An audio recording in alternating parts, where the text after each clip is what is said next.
उत्तर प्रदेश का कानपुर शहर और थाना शिवराजपुर के अंतर्गत आने वाले एक गांव में एक परिवार रहता था जो 13 दिसंबर 2024 की शाम को एक शादी में जाने की तैयारी कर रहा था।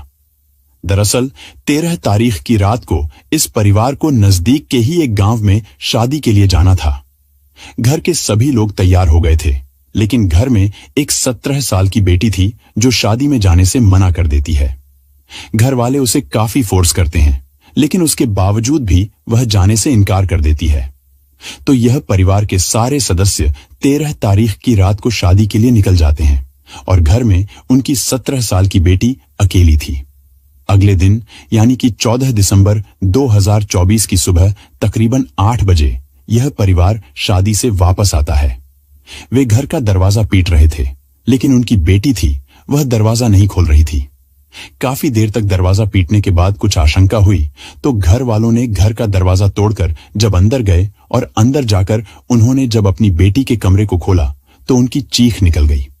दरअसल इनकी 17 साल की बेटी जो 12वीं कक्षा की छात्रा भी थी, जिसने शादी में जाने से मना कर दिया था, वह अपने कमरे में अपने बेड पर मृत अवस्था में पड़ी हुई थी। घर की महिलाएं जब इस लड़की को चेक करती हैं तो पाती हैं कि इसकी सांसें नहीं चल रही हैं और सर्दी के कारण उसका शरीर भी अकड़ गया है। और इससे भी बड़ी बात यह है कि यह लड़की नग्न अवस्था में पड़ी हुई थी, यानी कि जिस वक्त पर इसके घर वाले वापस आए तो उन्होंने देखा कि उनकी लड़की के शरीर पर एक भी कपड़ा नहीं था। अब यहां से घर वालों की चीख पुकार शुरू हो जाती है। पड़ोस के बाकी लोग भी वहां पर इकट्ठा हो जाते हैं। किसी को समझ नहीं आ रहा था कि रात तक तो ये लड़की बिल्कुल सही थी, आखिर रात भर में इसको ऐसा क्या हुआ। और इसी के चलते पड़ोस का एक व्यक्ति पुलिस को कॉल करके इस पूरी घटना की सूचना देता है। थोड़ी देर में वहां पर कानपुर पुलिस भी आ जाती है और अपनी जांच शुरू कर देती है। शुरुआती जांच में पुलिस को बताया जाता है कि 13 दिसंबर 2024 को रात को यह परिवार शादी अटेंड करने के लिए कहीं पर गया था और उस शादी में जाने के लिए उन्होंने अपनी बेटी को भी बोला था। यह 17 साल की लड़की थी और 12वीं कक्षा की छात्रा थी, लेकिन किसी कारण से इस लड़की ने उस शादी में जाने से मना कर दिया था, जिसके चलते यह पूरा परिवार शादी के लिए चला गया था, लेकिन अपनी बेटी के पास एक रिश्तेदार की 5 साल की बेटी को छोड़कर गए थे कि ये दोनों बेटियां साथ में रह लेंगी और सुबह तक ये परिवार तो वापस आ ही जाएगा। पुलिस को शुरुआती जांच में इतना ही बताया गया। पुलिस ने अपनी तफ्तीश शुरू की तो मालूम चला कि यह लड़की पिछली रात 7 बजे तक बिल्कुल ठीक थी और इस बात की सूचना उसके पास रुकी हुई उस 5 साल की रिश्तेदार की बेटी ने भी दी कि 7 बजे तक दीदी बिल्कुल ठीक थी। उसके बाद क्या हुआ उसे नहीं पता, क्योंकि वह छोटी लड़की सो गई थी। पुलिस जांच शुरू कर देती है क्योंकि इस लड़की का जो शव है वह नग्न अवस्था में मिला था। तो इस लड़की के साथ कुछ गलत होने की जो आशंका है वो पुलिस को हो रही थी और जिसके चलते पुलिस फॉरेंसिक टीम को वहां पर बुला लेती है। फॉरेंसिक टीम पूरे कमरे की जांच शुरू कर देती है। आसपास जो भी सबूत मिलते हैं उसे जुटाना शुरू कर देती है और इसी बीच जो पुलिस है वो आस पड़ोस के लोगों से बातचीत करना शुरू कर देती है। उनसे लड़की के बारे में पूछताछ शुरू की जाती है, उस परिवार के बारे में छानबीन की जाती है। तो ऐसी किसी भी बड़ी दुश्मनी के बारे में पुलिस को मालूम नहीं चलता है, लेकिन फॉरेंसिक टीम शुरुआती जांच में यह बताती है कि इस लड़की के साथ जोर जबरदस्ती करने के तो कोई निशान नहीं है, उसके शरीर पर कोई इंजरी मार्क भी नहीं था। तो इससे यह तो साफ जाहिर हो गया था कि इस लड़की के साथ कोई जबरदस्ती तो नहीं हुई है।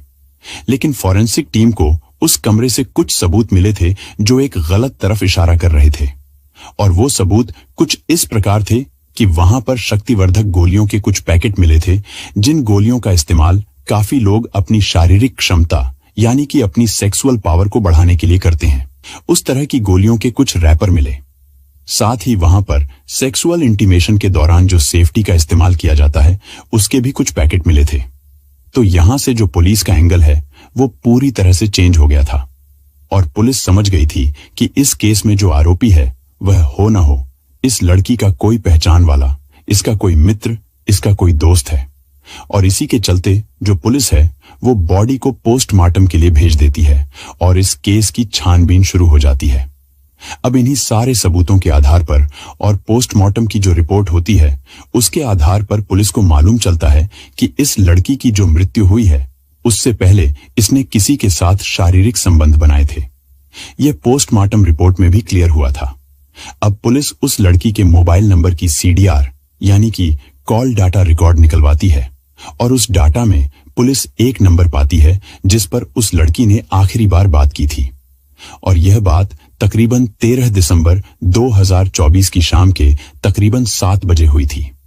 पुलिस उस नंबर की डिटेल निकलवाती है तो मालूम चलता है कि यह नंबर कुलदीप नाम के एक लड़के का है जो 20 किलोमीटर दूर नेवादा गांव का रहने वाला है। यानी कि जहां पर इस लड़की की मृत्यु हुई थी उससे 20 किलोमीटर की दूरी पर यह लड़का रहता था एक दूसरे गांव में। पुलिस बिना देरी किए इस लड़के को अरेस्ट कर लेती है और शक के बिना, पर जब इससे पूछताछ होती है तो शुरुआती जांच में ही पुलिस को मालूम चल जाता है कि हो न हो यह लड़का इस केस में इन्वॉल्व है। और पुलिस जब शक्ति से उस लड़के से पूछताछ करती है तो इस पूरे मामले का खुलासा हो जाता है। यह लड़का पुलिस को बताता है कि इसका नाम कुलदीप है।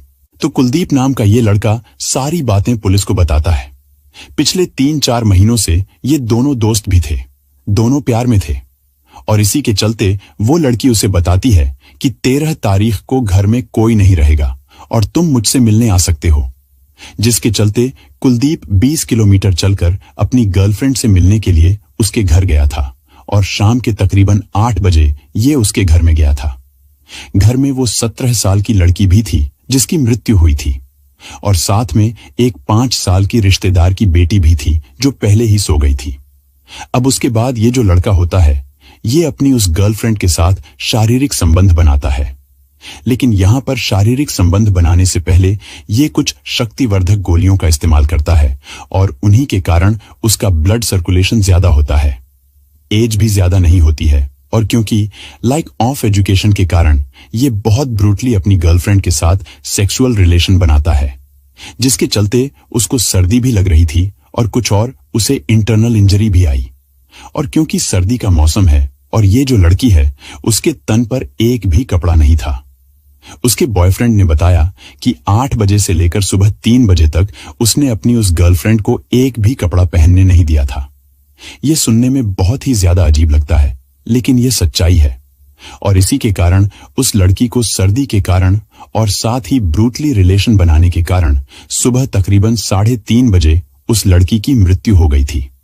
हालांकि इस लड़के ने चूल्हा जलाकर उसके शरीर को गर्म रखने की कोशिश भी की थी, लेकिन यह नाकामयाब रहा था और 3:30 के आसपास जब इसे लगा कि स्थिति अब आउट ऑफ कंट्रोल हो चुकी है तो यह वहां से भाग गया था। अब यहां पर अगर देखा जाए तो यह लड़की 17 साल की थी, यानी कि नाबालिग थी और ये जो लड़का कुलदीप है इसे अरेस्ट करके पोक्सो एक्ट के तहत इस पर रेप के चार्जेस लगाए गए हैं और हो सकता है कि इसे आगे की जिंदगी अब जेल में बितानी पड़े। तो दोस्तों, आज की कहानी यहीं खत्म होती है। मिलते हैं एक और सच्ची घटना के साथ, तब तक के लिए सावधान रहें, सुरक्षित रहें।